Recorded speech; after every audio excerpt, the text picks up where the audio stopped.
Sveiki draugai ir draugės, šiandien mokinsimės techninę dalį A, B, C, C, D, tą tokią bendrąją techninę dalį. Buvo prieš tai keletą pamokėlių nufilmavęs, bet matau, kad ne viskas yra aptarta tas, kas egzaminė būna, todėl privaloma spręsti testus. Tai dabar bus pamokėlė antraip. Iš klausimų regitros techninės dalies bus klausimas ir paaiškinimas, kodėl taip. Ir po truputėlį praeisim visas svarbiausius dalykus techninės dalies, bet tai būtent kaip regitroj bus, kokie bus klausimai. Tai šita pamokėlė bus wow. Kas užtikrina, kad traktoriai ir savaeigės mašinos neviršytų nustatyto triukšmo lygio. Kodėl šitas atsakymas teisingas? Nes 235 kelių eismo taisyklių punktas apie tai kalba. Jeigu neturit kelių eismo taisyklių, man galit parašyti kestutis@vairavimoegzaminai.lt ir aš jums atsiųsiu kelių eismo taisyklių naujausią redakciją. Į kurią pusę slenka krovinys transporto priemoniai, darant posūkį į dešinę, tai krovinys slenka į kairę. Kodėl? Nes ten veikia išcentrinė jėga. Taigi išcentrinė jėga ta, kuri veikia kai yra vingis, į išorinę pusę. Tai galim pažiūrėti keletą paveikslėlių. Tai pavyzdžiui, kūjo metikas, kai meta kūjį, išsuka jį ratu ir paleidžia ir jisai skrenda. Ne? Tai jį veikia, kol suka ratu išcentrinė jėga. Ir automobilis lygiai taip pat, kai važiuoja vingiu, jį veikia išcentrinė jėga ir jeigu jis važiuos per greit ant vingio, kas atsitiks? Jis išlėks iš posūkio ir nuo ko priklauso dar būna klausimai išcentrinė jėga, nuo važiavimo greičio ir nuo to vingio. Kuo staigesnis vingis ir kuo didesnis greitis, tuo išcentrinė jėga didesnė. Ir galite išlėkti, kaip lenktynininkai išlėkia ant posūkio, į griovį, taip pat ir čia tai įvyksta. Kurias pasipriešinimo jėgas automobilis turi nugalėti, kad jis galėtų judėti? Riedėjimo pasipriešinimo ir įkalnių įveikimo, oro pasipriešinimo ir posūkio įveikimo jėgas. Kas yra riedėjimo pasipriešinimas? Tai jūsų automobilis, kai rieda ir važiuoja, pilna yra visokių mechanizmų. Visur yra trintis, detalės trinasi. Ratai, padangos, gumos trinasi į asfaltą.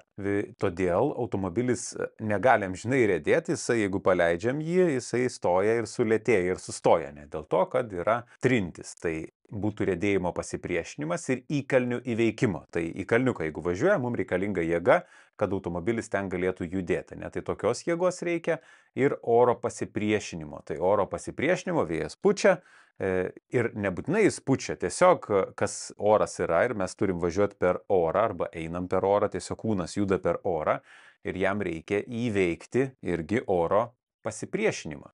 Arba net vėjo pasipriešinimą, tai tada irgi reikalinga jėga. Ką reiškia šis degantis simbolis automobilio prietaisų skydelėje? Per žemas skysčio lygis stabdžių sistemoje ir įjungtas stovėjimo stabdys. Tai praneša apie gedimą arba rankinis. O jeigu būtų vietoj šauktuko P raidelė, tai būtų tada automatiniai jau pavaroj įjungta P parking. Kas įeina į sąvoką? Motorinė transporto priemonė. Tai čia jau sąvokas ir apibrėžimai. Variklį turinti transporto priemonė išskyrus skirtas judėti ne keliais. Bėginės transporto priemonė. Traktorius ir savaeigės mašinas. Kada leidžiama vežti keleivius? Krovininio automobilio kėbulė kartu su kroviniais. Kada čia gali būti keleivių gale?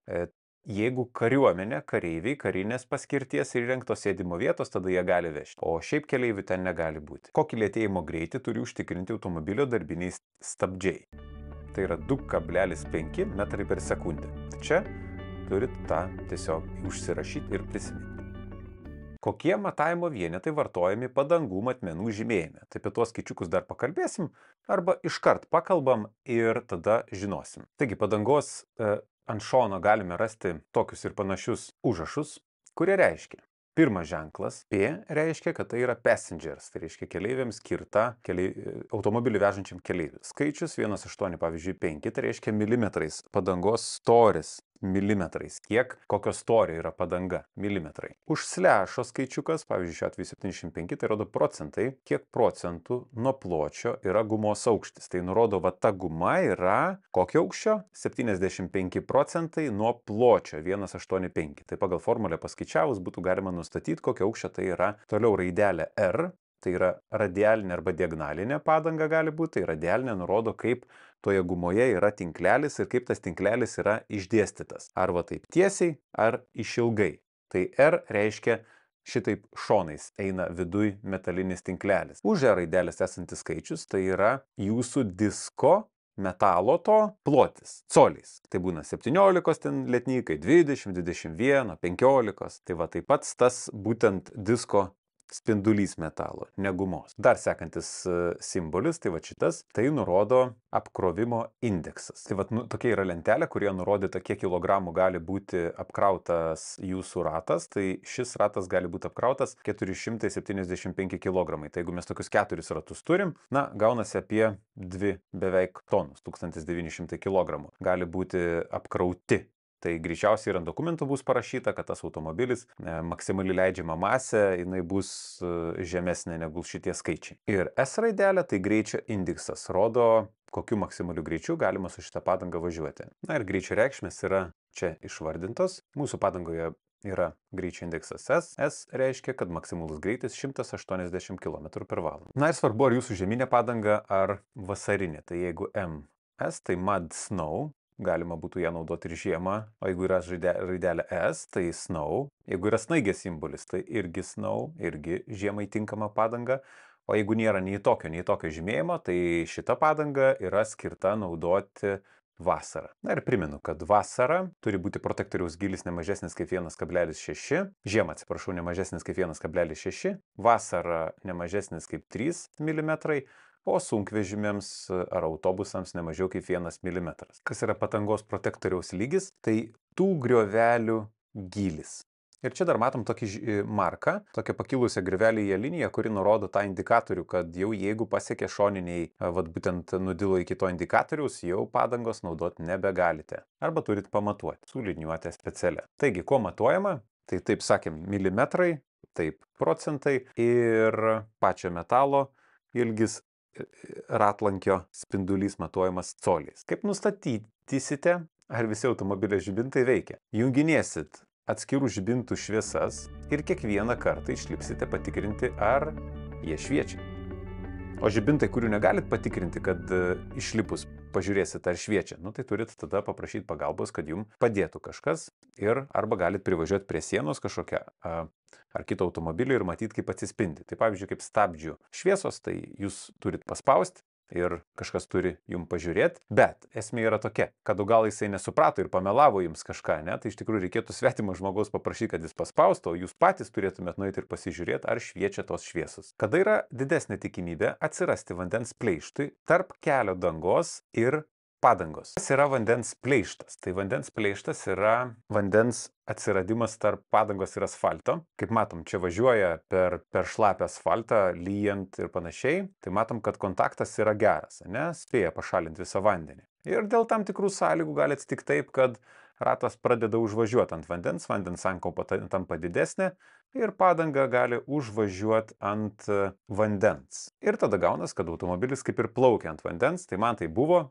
Irgi išvažiuoju tą mašiną, apie 70 magistraliai, bet turbūt buvo provėžos ir ten sankaupos vandens buvo didelės ir tiesiog automobilis pradėjo slysti į vieną šoną. Tai aš tai pradėjau sukti vairą, nieks nesikeičia, jis tai vis tiek slysta ten, aš dar suku, jis dar slysta ten, aš dar suku, nieks nevyksta, panika, o po to jisai sugavo vėl tą asfaltą, o mano vairas jau buvo taip susuktas ir ta mašina taip į dešinę staigi nešėsi.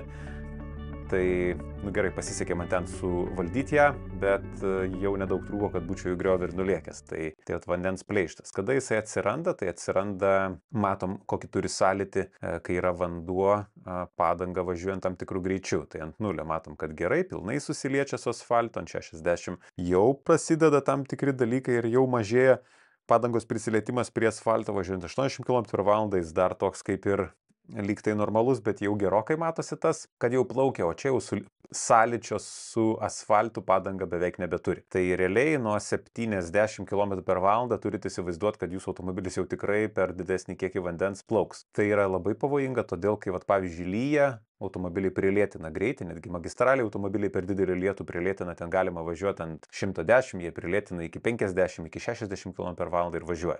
Man dabar buvo visai nesinai tiek stipriai lyjo, kad mes visi jungiam tiesiog prie šūkinius, nes jau per lietų net nesimato automobiliai ir tiesiog pilnas asfaltas vandens ir tikrai jau kiekis didelis ten ir jau tikrai supratom, kad tai yra pavojinga. Taigi, nuo ko tas priklauso vandens pleištas labiausiai? Tai kai netvarkingi amortizatoriai, važiuojant didesniu greičiu, kai padangos labiau nudilusios, naudojant platesnes padangas. Čia pagrindinis priežastis, dėl ko gali atsirasti aquaplaningas, vandens pleištas tarp padangos ir asfalto. Kaip elgtis sugedus automobilio varikliui ir norint jį tempti. Esant galimybei tempti standžia vilktimi, nes vilkimas standžia vilktimi yra saugesnis ir reikia turėti omenyje, kad pagrindiniai stabdžiai veiks silpniau negu įprastai. Apie vilkimus yra atskira tema, transporto priemonių vilkimas, vežimas užkėlus, tai tą temą įsijunkit ir peržiūrėkit, ten bus pavyzdėliai ir lankščios vilkties ir daugiau apie ją, kas galima, kas draudžiama velkant ir kaip tai daryti. Kada reikia tikrinti alyvos lygį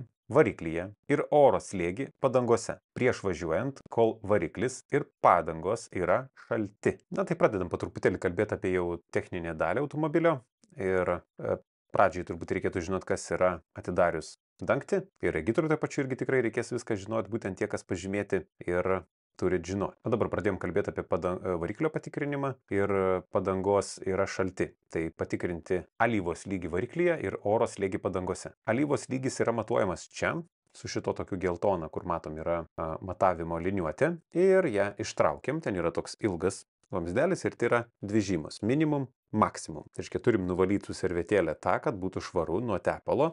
Įkišam vėl pilnai tą geltoną ir ištraukiam visą ir žiūrim, kur yra ar tarp minimumo ir maksimumo yra tepalas. Ar jo nėra per daug, ar jo nėra per mažai. Ir tą darom kada? Tai prie to pačio dar galime aptarti klausimus, kurie regitrui bus. Tai klausimas, ką pilame čia. Tai čia yra langų plovimo skystis. Kairiau matom didelis bakelis, dažniausiai yra aušinimo skysčio bakelis. Tai ir vėl reikėtų pažiūrėti kiaurai tarp minimumo ir maksimumo, ar jo nėra per daug ar per mažai. Na, šitam automobiliui matom du rezervuarus skirtus bakelius aušinimo skysčiui. Tai antras irgi aušinimo skysčio. Kaip suprasti, ant dangtelio reikėtų pažiūrėti ten būtų ženkliukas temperatūros. O arčiausiai vairuotojo matom, ten vairas priekyje yra ir čia būna stabdžių bakelis. Su stabdžių skysčio simboliu tokie, kad apvalus ir kaladėlė stabdo ir taip pat permatomas, kad galėtumėm patikrinti, ar jo yra per daug ar per mažai, o gal iš tikrųjų turėtų būti gerai. Prieš važiuodamas vairuotojas tokius dalykus turėtų tikrinti. Na, padangos gilį reikėtų pasitikrinti. Padangos gilį galime pamatuoti specialiu įtaisu, kurį kišam į tą tarpelį, kurį čia matom, protektorius. Protektoriaus gilis tie greveliai. Na, o padangos slėgis, kiek oro ten pripūsta į vidų, matuojamas su manometru. Ne barometru, barometras matuoja atmosferos slėgį. Kaip tai daroma? Tai tiesiog manometras jungiamas į padangos pripūtimo vietą ir paspaudžiamas mygtukas ir žiūrima, kiek bus slėgio. Tai padangos slėgio turėtų būti, kur tikrinsit, kiek turi būti padangos slėgio. Ir turėtų būti parodyta ant... Kai durelės atidarot, ta arka tokia metalinis atatramstis, kur duris užsidaro, ten turėtų būti lipdukas su nurodyta, kiek slėgio pūst. Na, maždaug tai yra apie 2,2. Ar leidžiama transporto priemonėje įdiegti greitį matuoti trukdantį prietaisą. Nu, tokie būna, kad policininkas bando nustatyti greitį, o jam ten rodo error. Ir jis stovi automobilį, toks hekas, ten duoda spindulį kažkokį ir signalą ir jam nenustato jūsų greičių. Bet už tai klastojat duomenis, atims įrangą, gausit baudą, tai draudžiama žinoma ir baisu. Kuri jėga veiks krovinį, jei stabdysite automobilį važiuodami tiesiai. Inercijos jėga nukreipta judėjimo kryptimi. Tai daiktas jau judantis kokią jėgą? Jėga turi kinetinę. Jis jau turi jėgą ir jis judės toliau net ir be... Kas yra sustojimo kelias? Tai dabar yra du. Yra stabdymo kelias ir yra sustojimo kelias. Tai stabdymo nuo tada, kada stabdžiai pradeda veikti ir iki tada, kada automobilis visiškai sustoja. O sustojimo kelias jau yra viskas. Reakcija, mechanizmų suveikimas, stabdžių paspaudimas, tada automobilio lėtėjimas ir visiškas sustojimas. Tai kuris ilgesnis yra? Sustojimo kelias ilgesnis, stabdymo kelias yra mažesnis, kai jau ratai lėtino automobilį. Ar galima gabenti per geležinkelio pervažą, transportuoti neparengtas žemės ūkio, kelių statybos ir kitas mašinas? Negalima, jeigu tai galėtų pakenkti geležinkelio pervažos įrangai. Tai žodžiu, kažkokį didelį traktorių mes galim vežti per geležinkelio pervažą, jeigu nepakenks. Ką daro ABS? ABS neleidžia ratams užsiblokuoti. Tai jeigu nėra ABS, pavyzdžiui, mes kai stabdį, jeigu nuspaustumėm iki dugno, ratai užsiblokuotų ir jie tiesiog slystų per asfaltą. O pats didžiausias lėtėjimo pagreitis yra prieš ratams užsiblokuojant. Kai mes spaudžiam stabdį, jie lėtėja, bet kol jie dar nečiuožia per asfaltą, tada mūsų lėtėjimas yra didžiausias. Todėl Ir kai slysta ratai, mes galim sukti vairą į šoną, bet vis tiek jie kaip čiuožia, taip ir čiuožia ten pat, kur čiuožia. Tai du dalykai. Mažina sustojimo kelią, ABS neleidžia jiems užsiblokuoti, arba jeigu jie ir užsiblokuoja labai trumpam laikui, tai būna toks net jaučiasi drebėjimas per stabdį. Kai stipriai stabdysit, numinsit stabdį iki galo, neišsigaskit, kad numinus stabdį, jum pedalė kažkas dreba, tai vis tiek stipriai spauskit, nes ten veikia ABS ekstremalaus stabdymo metu ir automobilis tampa valdomas. Du dalykai. Sustojimo kelias mažėja ir automobilis tampa valdomas, nes jūs, kai sukat vairą, galit apvažiuoti kliūtį, taip kaip parodyta veikslėlyje. Taigi, ką daro ABS? Stabdant neleidžia blokuoti ratų nepriklausomai nuo kelio dangos. Kas bus su išcentrinė jėga, jei posūkyje sumažinsime važiavimo greitį? Išcentrinė jėga sumažės. Kuo greičiau važiuojam, tuo didesnė išcentrinė jėga. Kuo lėčiau važiuojam, tuo mažesnė išcentrinė jėga. Kokie yra jėgos perdavimo įtaisai, kuriais vyksta stabdžių sistemos valdymas? Na, kai paspaudžiam stabdžių paminą, kaip pradeda stabdyti kaladėlės diską ratų ir pradeda lėtėti automobiliai. Tai jau matėm prieš tai nuotraukėlį, kad yra stabdžių skystis, tai per šlangutę eina stabdžių skystis ir tokiu būdu yra stabdoma, ne? Tai kaip perduoda tą jėgą? Tai hidraulinis skystis yra hidraulinis. Sunkvežimiuose ir autobusuose didesnėse ir kitose mašinose yra įrengta pneumatinė sistema. Tai kai šlangutėse yra suslėgtas oras, tai panaudojama jėga perduoti oras. Ir gali būti hidrauliniai. Tai hidrauliniai yra, mechaniniai. Hidrauliniai tai skystis, o mechaniniai tai yra trosas arba metalinė kažkokia perdavimo jėgos strypas. Tai reiškia, jau perduodam su metalinė konstrukcija.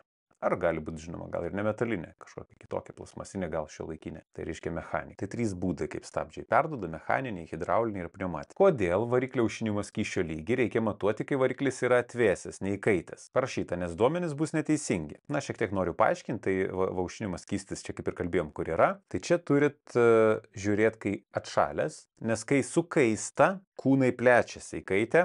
Ir, reiškia, to skysčio gali atrodyti šiek tiek daugiau, kad jo yra, ir todėl jau mums tie duomenys nebebus tikslus. Todėl, kai jis pastovėjo bent 15 minučių automobilis, atvėso, tada galite patikrinti ir pažiūrėti, arba geriausiai prieš važiuojant. Važiuojate plėdėjusiu keliu. Kaip elgsitės? Važiuosite kuo mažesnė pavara, mažu greičiu. Nes jeigu važiuosit aukštą pavarą, tai ratai tiesiog gali pradėti slysti savaime ant, na ir žinoma, mažų greičių, nes automobilis ant ledo tampa nevaldomas, ant sniego, ir sustojimo kelias taip pat yra trigubai ilgesnis. Kartais net 5 kartus ilgesnis negu ant asfalto. Ką reiškia šis žymėjimas ant padangos? Padanga tinkama važiuoti žiemos sezonu. Žieminė padanga, nes snaigė arba ir M+S, mud plus snow. Koks yra pagrindinis žieminio dizelinio kuro skirtumas nuo vasarinio dizelinio kuro? Žieminis dizelinis kuras neužšąla esant -25 laipsnių Celsijaus šalčiui. Tai čia tiesiog prisiminti. Tokia savoka. Užsirašyti geriausiai. Ką reikia prisiminti?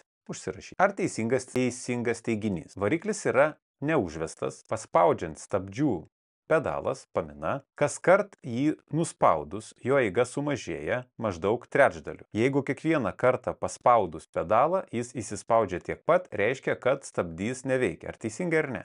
Taip, teisingai, tai dabar paaiškinu. Ir regitoriui per egzaminą bus tas pats klausimas. Kaip patikrinsite, ar stabdžiai veikia? Tai užvedat ir spaudžiat stabdžių paminą.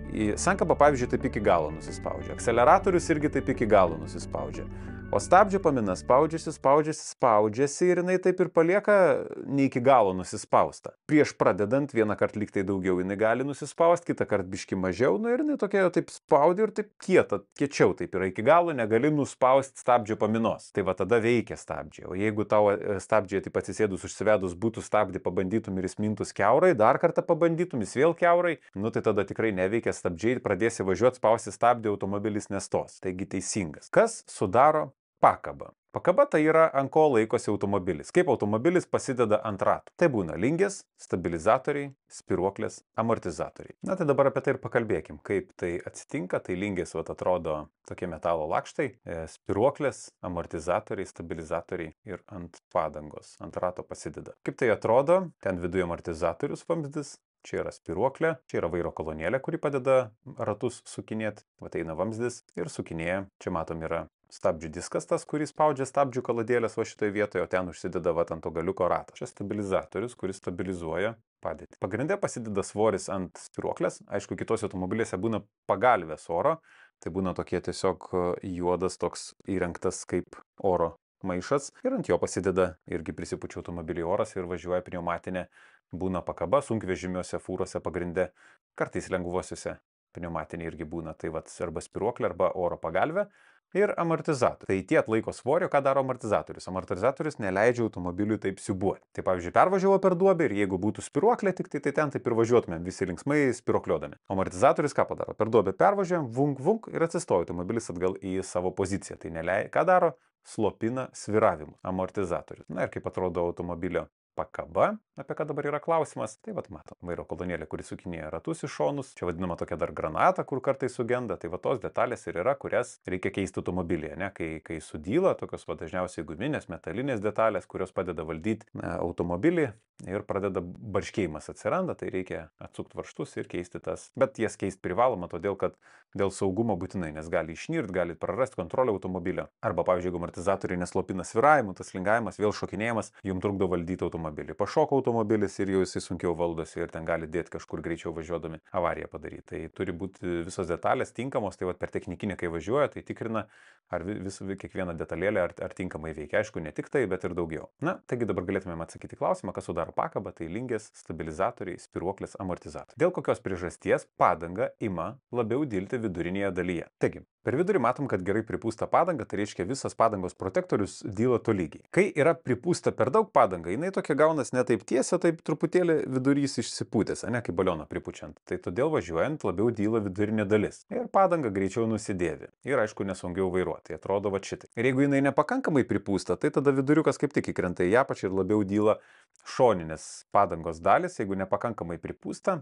Todėl, kaip ir sakiau, turit pasižiūrėti ant bako dangtelio arba čia duris atidarę ant arkos tos lapelį turit ras priklijuotą su koks turi būti oro slėgis, arba ant bako dangtelio atidarę ir turit tokį tikrinti, ypatingai kai orai keičiasi iš šalto į šiltą, iš šilto į šaltą ir periodiškai reikėtų tikrinti. Na, pas mane, pavyzdžiui, turi būti 2,4 pripūsta ir žiema, kai ateina, man sumažėja iki 2,1, pavyzdžiui, dėl to šalto oro. Tai jau iš karto net ir užsidega simbolis, kad padangų slėgis pas mane yra per mažas. Taigi, dėl kokios priežasties padanga ima labiau dilti viduryje, tai dėl to, kad padangos naudojamas esant per aukštam oro slėgiui. Kas atsako ir rūpinasi už transporto priemonės pateikimą privalomai techniniai apžiūrai? Savininkas ir ar valdytojas.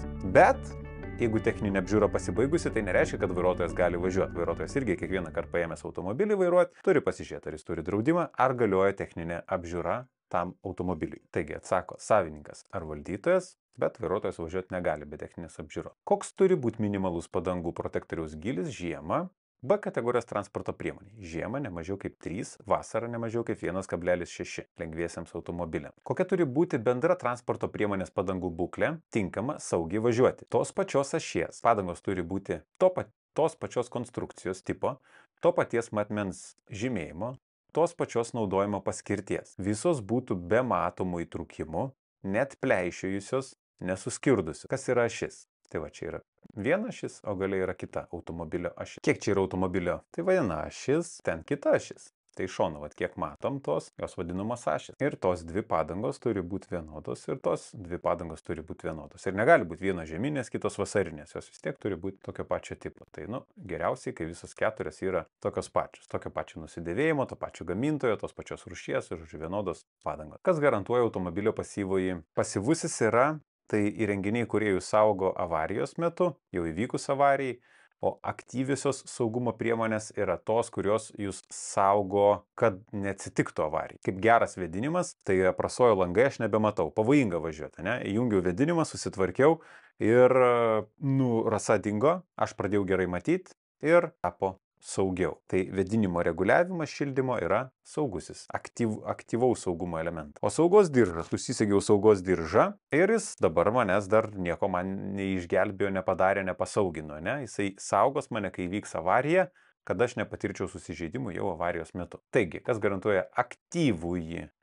pasyvųjį saugumą? Saugos diržų, užsegimo oro pagalvės, saugos diržai, galvos atrama. Na, saugos diržų užsegimo priminimas tai ir yra, kad pats diržas saugo mūsų avarijos metu. O galvos atrama, tai čia, kai padedam galvą, ją irgi reikia sureguliuoti, kad jinai būtų čia saugotų. Nes kai jums trenksis automobilis į galvą, Jeigu taip vat būtų lygi kaklo, tai ta galva gal ten ir susižeistumėt kaklą. Kas labiausiai įtakoja vidaus degimo variklio perkaitimą? Kodėl gali perkaisti variklį? Na, čia per mažas aušinimo skysčio. Ir dabar aš paaiškinsiu tada variklio sandarą ir aušinimo sistemos sandarą automobilio. Jums važiuojant sugedo darbiniai stabdžiai. Kaip elgsitės? Na, stabdis pagrindinis, su kuriuo stabdot, tai įjungsite žemesnę pavarą ir stabdysite stovėjimo stabdžiu. Tai reiškia rankiniu, bet irgi ne taip iš karto užtrauksit, o po trupučiuką trauksit ir automobilį. Įsivaizduokit, sėdit automobilį, ten matom rodo apsukas, dabar apsukų 0, kai užvedat automobilį yra apie 1000, o važiuojat palaikot apie 1500. Tai reiškia, jūs mieste važiuojat, ten su 4 pavara, jūsų apsukas yra 1500, bet normalios 1000. Tai ką jūs padarėte? Jūs jau matėte 50% ket pamokos. Visas ir pilnas ket pamokas rasite vairavimoegzaminai.lt. vairavimoegzaminai.lt. Tikrai išmoksite vairavimo teoriją. Atleidžiat akceleravimo paminą, automobilis šiek tiek lėtėja, apsukos po truputėlį krenta.